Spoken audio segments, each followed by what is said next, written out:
It's a conversation that should have happened, led by the governor, after the McGirt opinion was issued 4 or 5 years ago.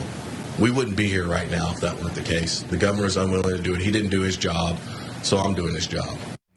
Tonight, strong words from Tulsa Mayor Monroe Nichols. They're aimed at Governor Kevin Stitt, who's asking the Oklahoma Supreme Court to block the city's tribal jurisdiction agreement with the Muskogee Nation.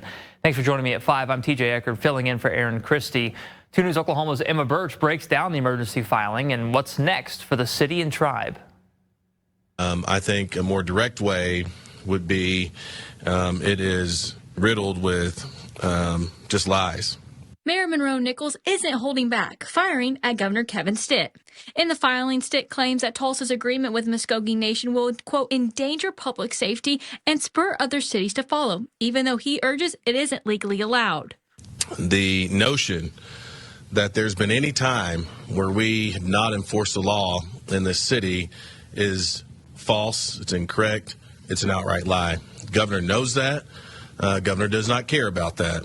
The agreement signed in June means if a tribal citizen is pulled over within Tulsa limits on Muskogee land, that case goes to tribal court. The calculus, that's been the Creek Nation, the Cherokee Nation, everybody knows that we have to enforce the law and is very much aligned on that has to be priority number one. The question on the table is who prosecutes who based on the crime that they committed. That's all we're talking about here. The Muskogee Creek Nation sent me this statement saying, in part, the settlement between Tulsa and the Muskogee Nation is a responsible solution that respects sovereignty, improves public safety, and benefits all Oklahomans. The statement goes on to say that the governor should stop wasting taxpayer dollars and work with the tribe. We've always enforced the law. That's not a question. It's not a real question. And that's the thing that everybody has to understand. There's never been a time where we're making a decision to enforce the law or not. It is the Tulsa Police Department. They enforce the law.